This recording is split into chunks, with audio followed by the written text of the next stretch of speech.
नमस्कार मित्रांनो, आज आम्ही वाचणार आहोत अध्याय 6 ध्यानयोग. श्री भगवान म्हणाले, जे आपल्या कर्मावर आसक्त नसून कर्तव्य म्हणून आपले कर्म करतो तोच वास्तविक संन्यासी आणि वास्तविक योगी होय. पण जो आग्रहहोत्रिक कर्म करीत नाही तसेच आपले कर्तव्यही करीत नाही तो संन्यासी किंवा योगी सुद्धा नाही. हे पांडुपुत्रा, ज्याला संन्यास म्हणतात तोच योग अर्थात ब्रह्माशी मुक्त होणे होय. कारण मनुष्य इंद्रिय तृप्तीच्या इच्छेचा त्याग करीत नाही तोपर्यंत तो योगी होऊच शकत नाही. अष्टांग योगामधील नवसाधकासाठी कर्म हे साधन असल्याचे म्हटले जाते आणि पूर्वीच योग साध्य केलेल्या साधकासाठी सर्व भौतिक क्रियांचे शमन हे साधन असल्याचे म्हटले जाते. जेव्हा मनुष्य सर्व प्रकारच्या भौतिक इच्छांना त्याग करतो तसेच इंद्रिय तृप्त्यार्थ कर्मामध्ये आणि सकाम कर्मामध्येही प्रवृत्त होत नाही तेव्हा तो योगारूढ झाल्याचे म्हटले जाते. मनुष्याने आपल्या मनाद्वारे स्वतःची अधोगती होऊ न देता स्वतःचा उद्धार केला पाहिजे. मन हे बद्ध जीवाचा मित्र तसेच शत्रूही आहे. ज्याने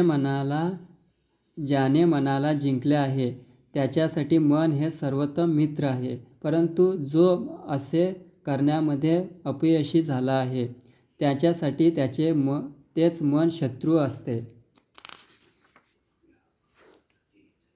ज्या मनुष्याने मन जिंकले आहे त्याला परमात्मा प्राप्तच झालेला असतो आणि त्याने शांतीही प्राप्त केलेली असते. ज्याच्या दृष्टीने सुख आणि दुःख, शीत आणि उष्ण, मान आणि उपमान असे सर्व काही सारखेच असते. मनुष्य जेव्हा अर्जित ज्ञान आणि साक्षात्कारयोग पूर्णपणे तृप्त होतो तेव्हा तो योगी अर्थात आत्मसाक्षात्कारामध्ये स्थित झालेला असे म्हटले जाते. असा मनुष्य अध्यात्मात स्थित आणि आत्मसंयमी असतो. तो गारेचे खडे, दगड, सोने इत्यादी सर्व काही समदृष्टीने पाहतो. मनुष्य जेव्हा प्रामाणिक हितचिंतक, सुहृद, तटस्थ, मध्यस्थ, द्वेषी, मित्र आणि शत्रू, पुण्यवान आणि पापी या सर्वांकडे समबुद्धीने पाहतो तेव्हा तो अधिक प्रगत किंवा विशेष मानला जातो. योगी पुरुषाने सदैव आपले शरीर, मन आणि आत्मा भगवंताच्या ठायी युक्त केला पाहिजे. त्याने एकाग्रस्थळी एकटे राहून काळजीपूर्वक मनाला सतत संयमित केले पाहिजे. त्याने आकांक्षा आणि संग्रहाच्या किंवा स्वामित्वाच्या भावनेपासून मुक्त असले पाहिजे. योगाभ्यासासाठी मनुष्याने एकांत स्थळी जाऊन भूमीवर कुशासन अंथरावे आणि ते मृगचर्म व मृदू वस्त्राने आच्छादित करावे. आसन उंचावर किंवा अत्यंत खालीही असू नये तसेच ते पवित्र स्थळी असावे.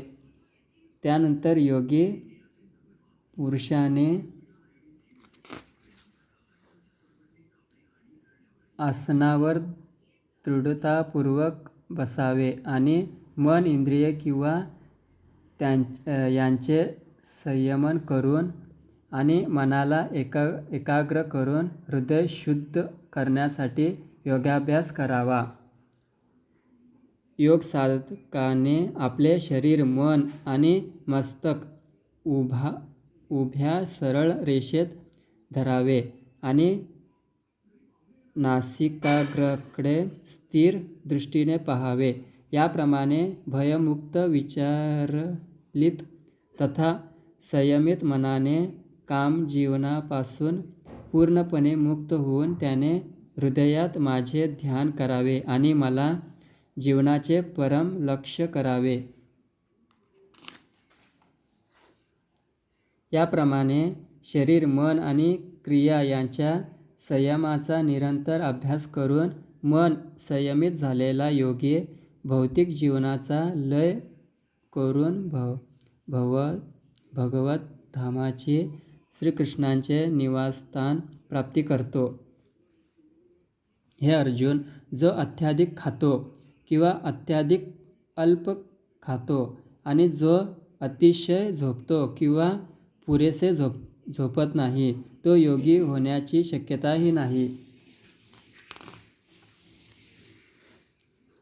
जो मनुष्य आपल्या आहार, निद्रा, विहार किंवा करमणूक आणि कर्म करण्याच्या प्रयत्नात नियमित असतो, तो योगाभ्यासाद्वारे सर्व सांसारिक दुःखाचा विनाश करू शकतो. योगाभ्यासाद्वारे योगी जेव्हा आपली मानसिक कार्ये नियमित करतो आणि सर्व भौतिक आकांक्षापासून मुक्त होऊन अध्यात्मामध्ये स्थित असतो, तेव्हा तो यथायोग्यपणे योगायुक्त झाल्याचे म्हटले जाते. वायूचे संचलन नसलेल्या ठिकाणी ज्याप्रमाणे दीप संथपणे तेवत राहतो, त्याप्रमाणे संयमित मनाचा योगी आत्मतत्त्वावरील आपल्या ध्यानामध्ये सदैव स्थित असतो. योगाभ्यासाद्वारे मनुष्याने मन जेव्हा सांसारिक मानसिक क्रियापासून पूर्णपणे संयमित होते, तेव्हा त्या अवस्थेला परिपूर्ण समाधी असे म्हणतात. या समाधी अवस्थेचे लक्षण म्हणून मनुष्य विशुद्ध मनाद्वारे आत्म्याचे अवलोकन करण्यात आणि आत्म्यामध्ये संतुष्ट होण्यात तथा आनंद प्राप्त करण्यात समर्थ होतो. त्या आनंदमय अवस्थेत मनुष्य दिव्य इंद्रियाद्वारे साक्षात्कार झालेल्या अमर्यादित दिव्य सुखामध्ये स्थित होतो. याप्रमाणे स्थित झाल्यावर तो सत्यापासून कधीच टळत नाही आणि या सत्याची प्राप्ती झाल्यावर याहून अधिक श्रेष्ठ असे काही असेल असे त्याला वाटत नाही.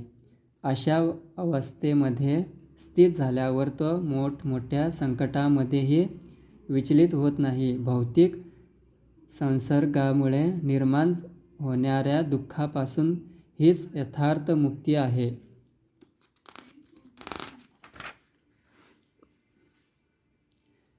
मनुष्याने दृढ निश्चयाने आणि श्रद्धेने योगाभ्यासामध्ये युक्त झाले पाहिजे आणि योगमार्गापासून कधीच विचलित होऊ नये.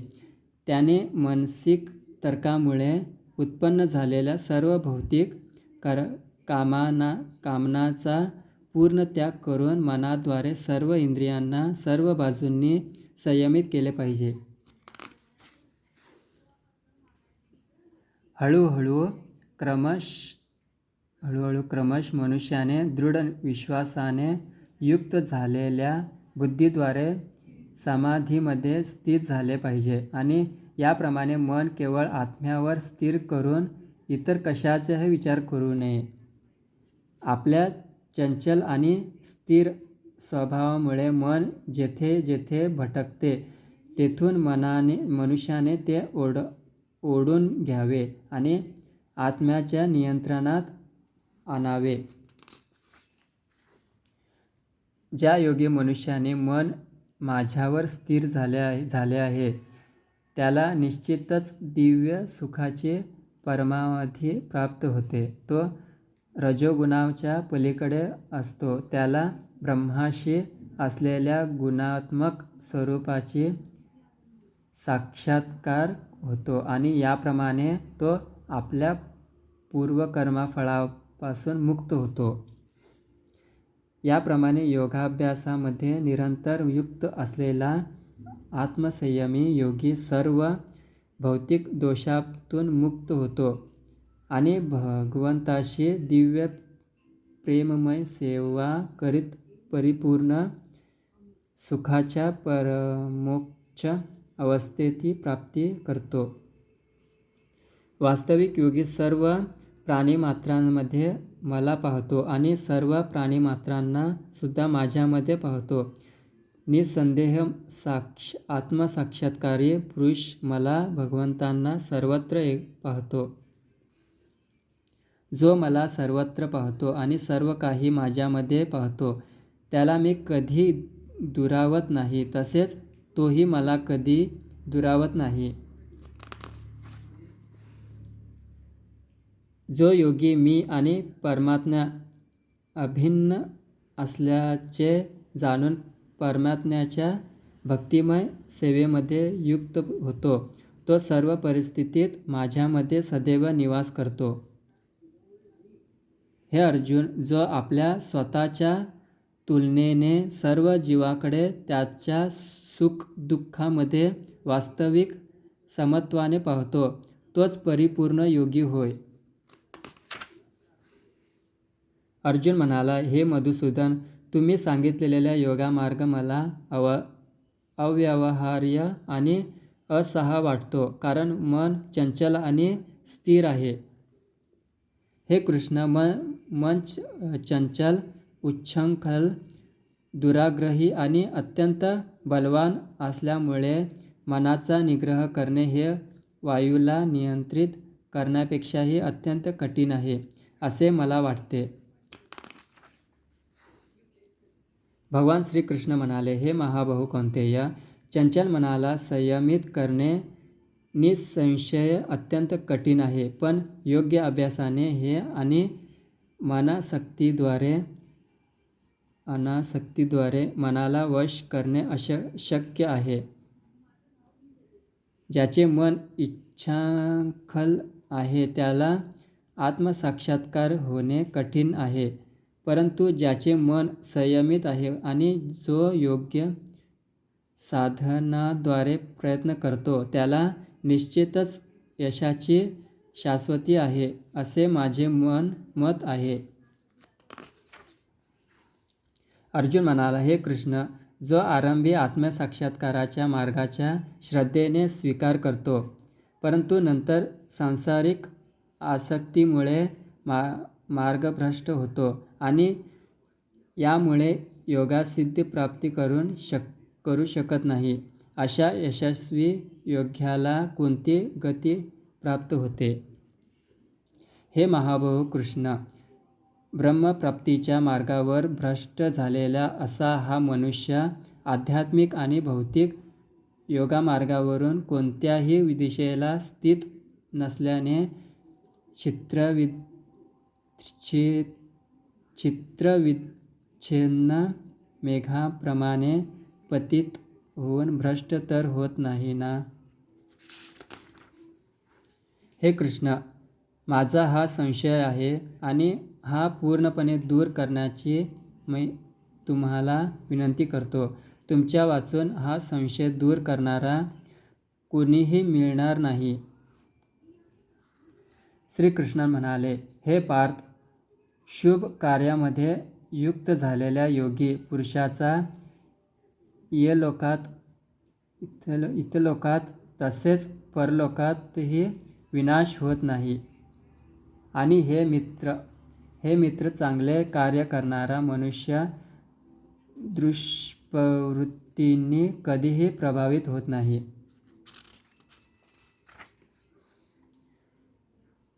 योगभ्रष्ट योगी पुण्यात्म्याच्या लोकांमध्ये अनेक वर्षे सुखोपयोग घेतल्यानंतर पुन्हा गुणवान कुटुंबामध्ये किंवा वैभवशाली कुटुंबामध्ये जन्म घेतो. अथवा दीर्घकाळ योगाभ्यास केल्यानंतर अपयशी ठरलेला तो अत्यंत बुद्धिमान योगी व्यक्तीच्या कुळात जन्म घेतो. खरोखर अशा प्रकारचा जन्म यालोकी अत्यंत दुर्लभ आहे. हे कौंतेय, असा जन्म मिळण्यावर तो आपल्या पूर्वजन्माच्या दिव्य चेतनेचे पुनरुज्जीवन करतो आणि परिपूर्ण सिद्धी प्राप्त करण्यासाठी पुन्हा प्रयत्न करतो. आपल्या पूर्वजन्माच्या दिव्य चेतनेच्या आधारे तो आपोआपच आपले इच्छा नसतानाही योगाभ्यासाकडे आकृष्ट होतो. असा जिज्ञासू योगी सदैव वेदोक्त कर्मकांडात्मक तत्त्वांच्या आतील असतो. ज्या योगी सर्व पापापासून शुद्ध होऊन अधिक प्रगती करण्याचा प्रामाणिक प्रयत्न करतो, तेव्हा अनेक जन्माच्या अभ्यासानंतर सिद्धी संपादित केल्यावर त्याला परम लक्ष्याची प्राप्ती होते. योगी मनुष्य हा तपस्वी, ज्ञानी आणि सकाम कर्मी व्यक्तीपेक्षाही श्रेष्ठ आहे. म्हणून हे अर्जुन, तू सर्व परिस्थितीत योगी हो आणि सर्व योग्यामध्ये जो योगी दृष्ट श्रद्धेने सदैव माझ्यामध्ये वास करतो, अंतःकरणात माझे चिंतन करतो आणि माझी दिव्य प्रेममयी सेवा करतो, तो माझ्याशी पूर्णपणे योगयुक्त असतो, तोच सर्वश्रेष्ठ योगी होय, असे माझे मत आहे.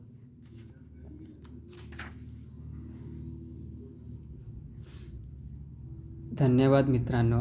आपला 6वा अध्याय संपलेला आहे. काही चुकलं असेल तर माफ करा. धन्यवाद.